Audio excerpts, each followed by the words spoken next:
Hello, friends, and welcome to what I guess is a new series. I'm not really sure, but essentially, I'm going to document my process of tryharding for MMR. A lot of the content here is about improving and learning different bits of the game, but that is a little bit different than just simply trying to win MMR straight up.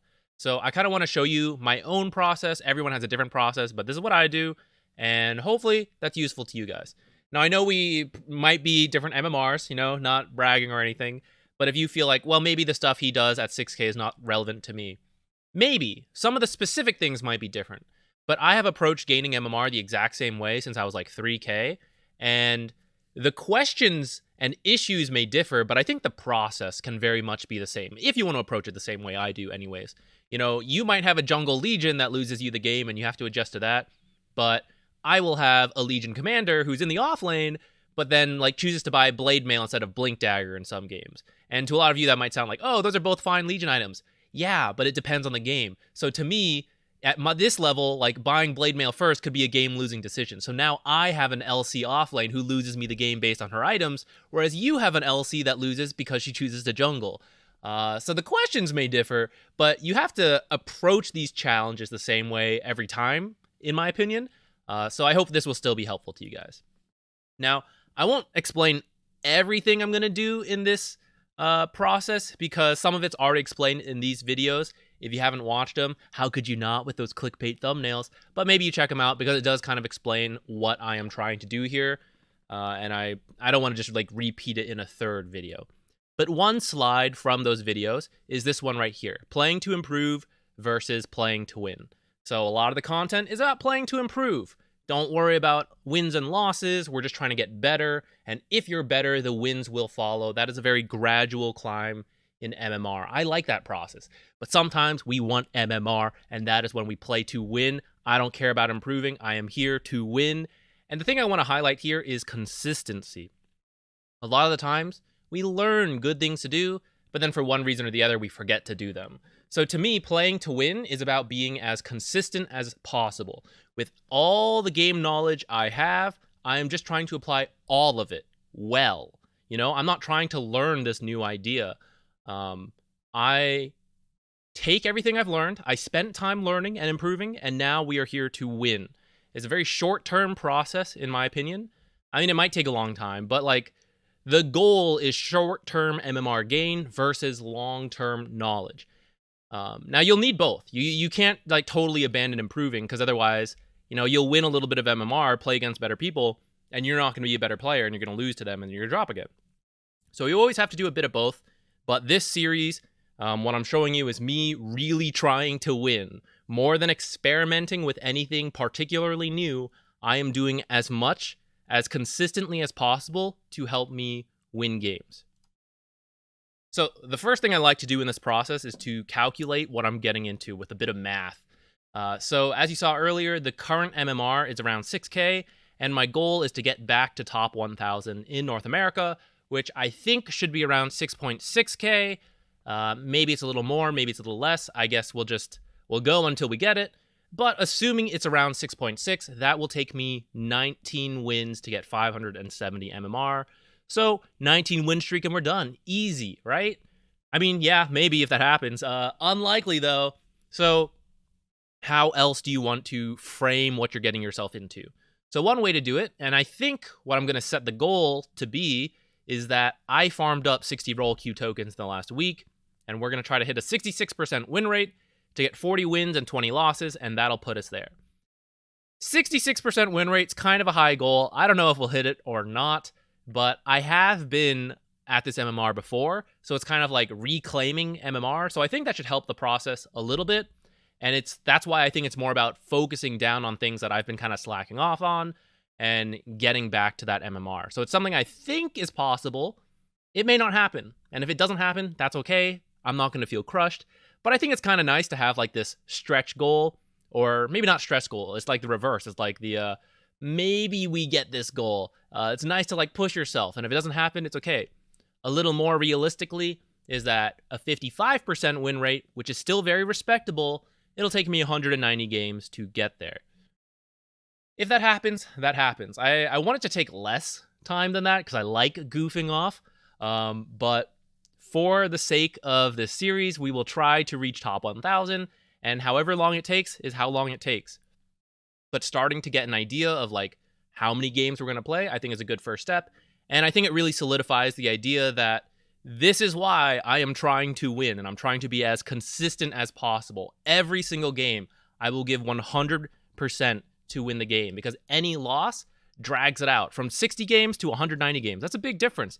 We could spend that 130 hours goofing off on other stuff, playing Pudge, you know? So I want to try extremely hard in these concentrated games to win. I already explained that idea in the old videos, but if you want to see them, go check it out. There's also an MMR calculator to know the games. But anyways, let's move on to this. You are a real person. We play video games. It's a virtual world. And every time you press W on Zeus, he uses Thunderbolt. And every time you click one way, the heroes do this, or another way, they do that. But you are a human. And you have a lot of different factors that affect your performance, whether you think so or not. I guess if you don't think so, that's not so relevant. But this is my own personal beliefs. And it's my video, damn it. So we're going to mention them here. Because I want to be as consistent as possible, I want to make sure I play the best I can. And there's a lot of different things that could come into that. So for example, for me, room temperature is one of them. When I get cold, I don't play as well. I make more misclicks. When I get too hot, I get a little sweaty, and then it feels gross. And I kind of think about that instead of playing the game. So I like being in this like mid-range temperature, you know? Whatever you play your best at, you want to think about that a little. Are you sleeping well? Do you have good posture?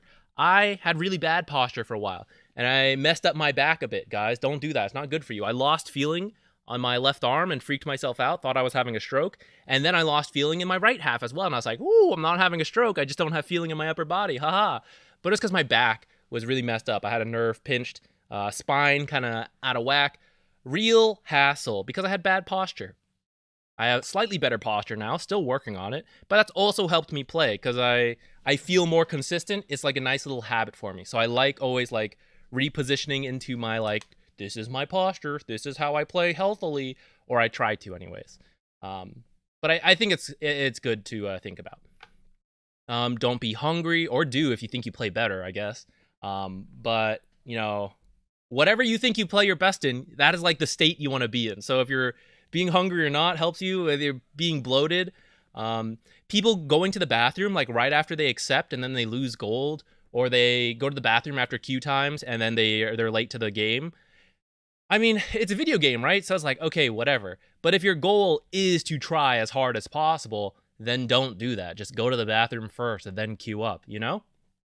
These are all more like physical considerations, but there's also like your emotional health. Are you having a good day, a bad day, maybe a big life event? I can show you a graph, I will, of my MMR, and I can point out life events on that graph about how I felt and how it affected my MMR. Did you tilt? Maybe on a little smaller scale. You're just getting tilted in the game, because that can affect how you play a lot. This is probably the most understandable one. But how like mentally alert you are, that also affects it. How are you paying to your mini-map, your timing? I can feel it for myself, especially going back to like if I'm tired or not, that I'm just not mentally there. And I may want to play Dota, but with the goal of winning as much MMR in as little time as possible, I know that I should not play at those times when I am not feeling to my best. Maybe you like energy drinks, feel free to go for that. Something that helps you like be in this best state where you're like, I'm focused, I'm ready, I'm not just like tired and sluggish. That's not going to help you out to win your games. And then I also think it's very good to be excited to play. If you feel like MMR is a chore, that you're strained, that you are like shackled to Dota, I don't think you play very well. You know? I think you need to have fun. Like, I want to play this game. And that's why I think you should set your own goals, whatever you think it should be. Like, I think it would be cool to be top 1,000. So I want to go for that. And 570 MMR is kind of a big jump to make at once. So usually for you guys, I'd recommend something smaller, like 200 to 250. That's like one rank at a time. But then also you can set a nicer, like larger goal. Like, okay, if I get 1,000 MMR, that puts me in Legend, and I really want to get to Legend. Like, I think that big overarching goal is really nice to have, but then also start with like a smaller goal that's a little easier to attain, and like reaching those goals can help like be that excitement to play. I think that's very helpful. Okay, I said I'd show you my MMR graph, right? So this is when I started. Actually, I started playing in 2013, a few games, but I didn't get into Dota until like 2015, and I was around 3K. And I was just like chilling with friends, playing it for fun while doing other things. And then around here, I decided I want to get good at Dota, and I was very excited, very motivated, and I climbed. Yay, climbing. And then I broke up with the girl I was dating at the time here, and it was a very tough, emotional time for me, okay? And it affected my MMR a lot. And then I guess I got over it about a month or two later because we shot back up. We're good to go. But I remember that time, and I felt like I wanted to play, but it hurt my MMR. Now, I'm not telling you can't play Dota, like, after going through that stuff. Like, if you want to play Dota to, like, forget about things, go for it. But if your goal at the same time is also, like, I really want to win MMR, that might be tough. I'm just going to give the warning out. I'm not saying you can't do it, but, like, I think it's tough. I think it's tough to be emotionally drained and still put your best into Dota, which is a very tough game. So I do think it hurts. You know, I started to feel better. I was doing fairly well here, and then this was a whole disaster in my life. I was very, very depressed. This is the most depressed I've ever been in my life, and I lost so much MMR. A girl I liked started dating someone else, guys, along with some school things, along with some medications. It was a tough time, and my MMR reflected it. And then I started to feel better over time, you know, and you get back up there. And then I had some other, like, I don't remember. I've had a lot of emotional troubles, okay? But I specifically remember these times and the stuff I was going through and playing, like, feeling like I was playing fine. And in fact, these two drops in particular, I really remember thinking, I am as good as I've ever been, right? These were peaks in my MMR, and then I was just plummeting. I was plummeting so hard. And it wasn't because I got dumber at the game. You don't just forget stuff suddenly, right? It was very much how I was feeling as a person, and that affected my gameplay a lot.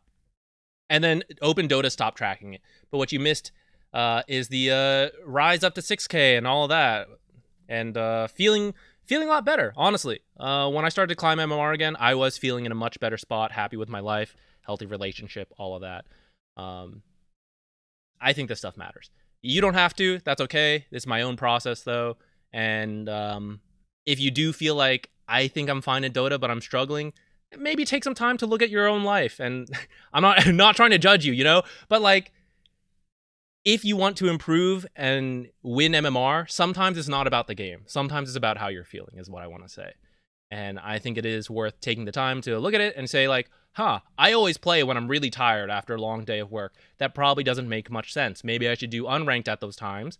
And then when I have some free time after I feel rested up, maybe that's when I do ranked games. And then I'll be playing at my best. You know, it doesn't have to be like, I had another breakup, you know? It could be smaller. I had a good day at work. I'm feeling ready, or like, oh man, I had a really, I said you too when the waiter told me to have a good meal, and now I can't stop thinking about it. You know, something small like that, but maybe it'll get to you. So, you know, little things like that, I do think they make a difference. So if you're there to, like, try your hardest at winning games, I think it's important to feel your best about like being ready to play. Getting back to the actual game of Dota 2. I do recommend playing one role. So I spent the last week farming up role queue tokens. I played all the roles, or I queued them up. We got offlane mostly, and I got 60 role queue tokens. I think it's really good to play one role at a time when you're tryharding, because every role does different things. And so if you constantly have to change what you are focused on, what you're thinking about, you know, position 5, I need to think about pulling and stacking this small camp. I need to think about buying regen. I need to think about rotating to help my mid laner, things like that. The 4 position, similar support role, but they think about different things. I have to stop the pulls. I have to bully these people out. I have to help secure runes and rotate and move in a way that the position 5 does not have to think about. They are just different roles and therefore different focuses. And I think if you're constantly switching every game between them, I think it's harder to try hard.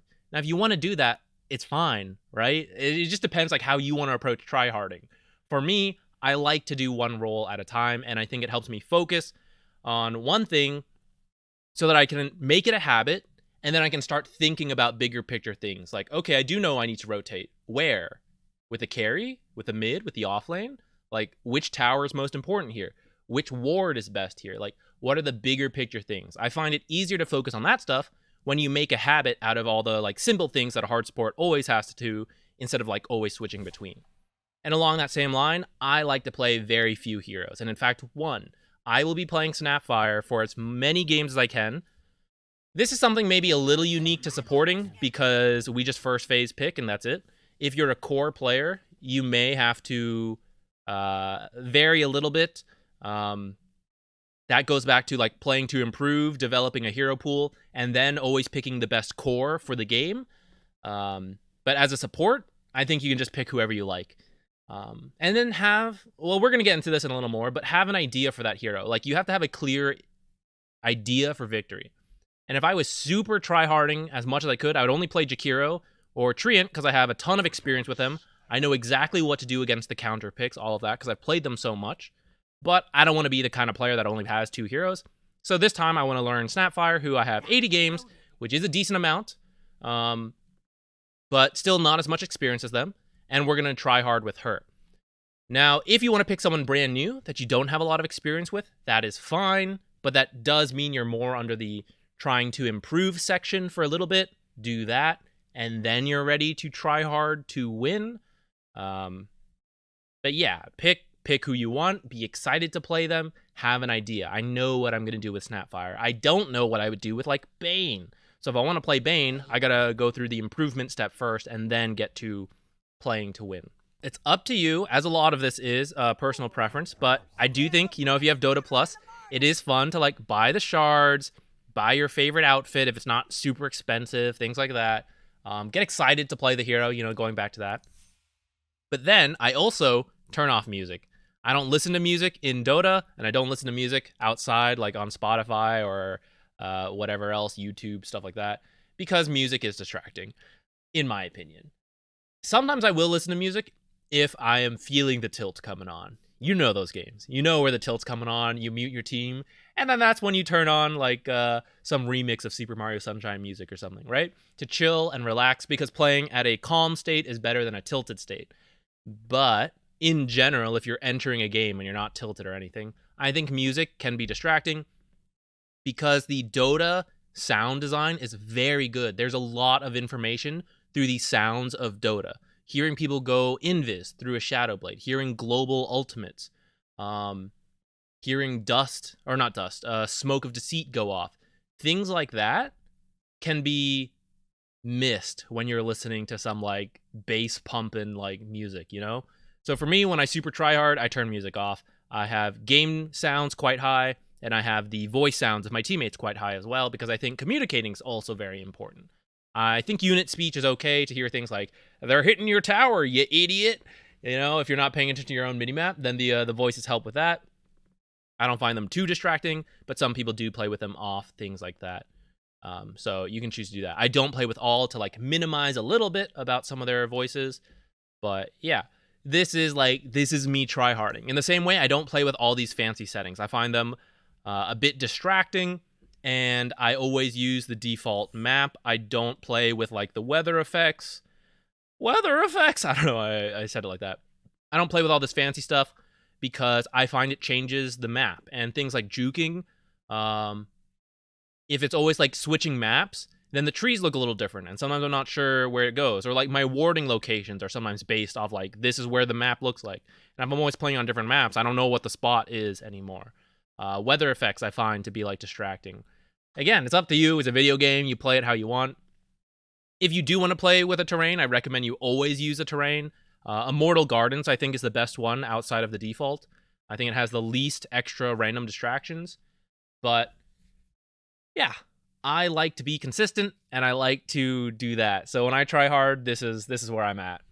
Now, the last thing I recommend you do is to go to Dota Buff or Dota 2 Pro Tracker, whatever site you want to do, and find some games of higher level players playing the hero you're going to pick. So this is a game of Zibe playing Snapfire. And so what I would do is I would watch this game, and I would take a look at some final items they built. So these are some potential items that they think is good on Snapfire.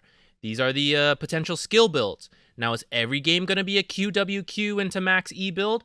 I don't know. That's why you have to check several replays. I'm not going to go through that now just to avoid adding too much extra length to this video. But also, if you've ever watched me do a replay analysis or a pro analysis, or if you watch the stream, I will be doing this on stream in between games because it's how I try hard. But yeah, I think you should go into these games to start looking for things like their starting items, their laning stage. What do they do there? Are they always focused on trading with the enemy hero? Are they doing a lot of pulls? Does it vary? That's why you have to watch more than one game. You have to watch a lot. People don't like when I put out like 5 videos of the same hero at once, though. So, I'm not gonna do it for the channel unless you guys really want. But like, I will do it on stream. We'll be doing a lot of Snapfire, and you're gonna be looking to answer a couple questions. Those questions I am going to write up here, and maybe over the course of this, I'll add to this, and it'll become a guide or something. But for you guys, whoever you're playing, step 1: imagine the game. What are you going to do to win? This is everything you think is high impact and how you can lead your team with the hero to win the game. So for Snapfire, for example, I want to win my laning stage. I will try a Blightstone max E build. I'm looking to bully them out, constantly harass because I have the Blightstone, and I want to establish a lead that way, do the usual pulls and stacking, and I want to win the laning stage. Maybe E is not good, so what can I do? I could get Scatter Blast and Cookie, the old build. I will use Scatter Blast to secure ranged creeps, go back to the whole pulling thing. I probably won't harass actively as much, but rather focus on like burst trades when I have both my spells, because those are burst spells. And I don't have like a Blightstone for consistent right-click harass. It's a rough plan, but that's honestly, I feel like it's probably more of a plan than many people often have. And I think that helps a lot to kind of shape your idea of going into the laning stage, because that is going to happen every game. And so you want to always do well there. The early to mid-game transition and the late game, this sounds obvious. 3 points I want to highlight, though: laning, early, and late. It's like the whole game. But many people in Dota are like very passive, and they kind of just let things happen, and it's like, oh, I guess we take this tower now. Or like, oh, they're coming here, so I guess we go there, But when I am tryharding, I want to have control of the game. I want to be the one pushing it forward in a way that I think is good. And I want to be active in that way. So I am looking, okay, I've won the laning stage. How soon can I leave? And what's the most impactful thing I could do? Usually it's to go to the off lane and try to take that tower pretty quickly. I want to be part of that. What do I need to do that? Maybe a fast 6. That could help a lot for early team fights. But if I win the laning stage hard enough, maybe I can just transition over with like level 3 at least. Maybe 4 or 5 is a little more realistic. But my just being there, my presence will help my team. And if I have Cookie, then I provide a stun. We can get kills that way. With kills, we can take that tower. We can start impacting the game positively. Other heroes will not want to do that, right? Depending who you play, you might want different things. And that's why it's good to watch these replays, start seeing what people are doing, and then imagine what you can do for your given game. I know every MMR has its own like slight different meta, so fit it to what you think you can do. Oh, everyone always farms here. Then maybe you can find a way to farm or stop people from farming, things like that. And then the late game, this spend the least focus on, just because laning and mid game, like if you do well there, the transition to winning feels very straightforward. But have an idea of like some stuff. And I want to highlight Roshan and winning team fights, because Roshan provides a very clear advantage for your team. So does getting a late game pickoff, and then you have 100 seconds where like 2 people are dead. I don't know. What do you guys want to do with this time? Should we farm or should we push? You'll probably have some teams that farm. But I think it's clear, like, okay, if we want to win the game, this is the time to do it, So I think these are very good ideas to have for the pub games you'll be in. When you kill someone, it's going to like kind of clear up what needs to be done from there. So seeing what your hero can do.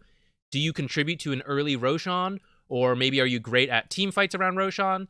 Or are you just good at like pickoffs? Are you a Bane? Can you just smoke in the late game, ult someone, get a free kill, and then go do Roshan or win a team fight? Something like that, What does your hero contribute? Are you an AA? The thing I contribute is my ult. I must itemize towards that. I must stay safe. I must get the ult off. Having an idea of what your purpose is in the late game, protecting teammates, enabling this guy, whatever, that's very important.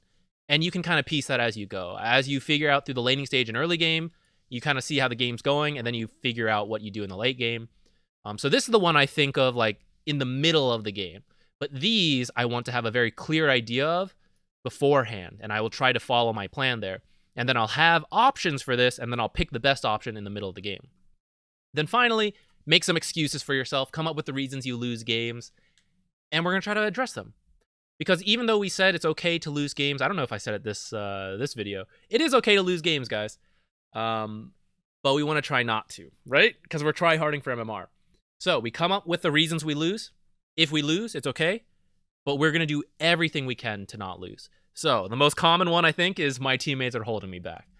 This will be true sometimes, but did you do everything you could do? Like, those are, maybe they're idiots, but they're your idiots. Can you help communicate with them? Can you ask them, like, look, one fight here, just wait, let this guy go forward? Can you herd the sheep together to win a game, you know? Maybe you don't. Maybe you lose. Whatever. You were going to lose anyways. When we're tryharding, we are going to last-ditch effort everything, even if it doesn't work in the end. If your team is genuinely holding you back, anything you can do to get them together to try to win. If it works one time out of like 50 games, that is still another win that'll speed up the MMR gaining process. And so I try very hard to get people together. And usually it's not that cynical. Like I said, many people are just passive, so it's not like they're actively toxic. Sometimes they are. But many times it just kind of like goes. And if you can start the team on a positive note by like leading them, kind of like the stuff we said earlier, then that usually helps a lot. Now for me, for example, a challenge I have is streaming. Streaming is hard. It's kind of distracting because I talk to chat. I'm not focusing on the minimap. I'm not thinking. I'm explaining what I'm doing instead of thinking of what I need to be doing. Things like that. I don't talk to my team as much to help deal with this issue. So if you tune into the stream, I probably will be talking a little less, focusing more on the game, at least for this case. Because I do like streaming. I do want to be educational. But in this case, we're trying to educate how to try hard. So I got to adjust to that a little bit, I think. I'm not trying to make an excuse, but I am. We are trying to come up with excuses, and then we're going to address them. And in that way, they're not excuses. We are just trying to win more games. Now, you might do something more, like, mundane, I guess. Like, actually, like, my laning stage just sucks. Or, like, I don't know what to do in team fights. Things like that. Pick out what your issue is, and then come up with some reasons. Or not reasons. Come up with, like, some potential solutions. Things you will try when you encounter those. Okay, I've got a toxic teammate. What'll I try this time? Will I try to mute him? Maybe I'll try to talk him down. Something. But we want to win. And in order to win as much as possible, we need to figure out why we don't win. And then we tackle those. So as you go through the replays, as you think about preparing to try hard, this is what I recommend you do. Because, well, this is what I do. It's up to you if you guys want to try it. So hopefully this has all made sense in this video. I won't take up too much more time. I think I've already taken up quite a lot. But if you'd like to see this in action, I will be streaming a lot of these games. And then probably not all of them. I'll like do some off stream because I think it's easier to focus then. But I will do a lot of them on stream if you want to see that process, you want to ask questions, because I'll spend a lot of time in between games talking because I think that's good for me. That's another issue. Okay, here. Streaming, I feel required to play many games back to back. But oftentimes when I try hard, I don't do that. I play like a few games when I'm at my best, like I recommended to you. But when you stream, I feel like I got to keep queuing up. So I'll probably take more breaks in between these streams and just like chit chat, stuff like that. So be a great time to ask questions. Drop by. Haha. Okay, that's it, guys. Thank you for watching. Let's gain some MMR, and then I'll be back with those videos. Bye.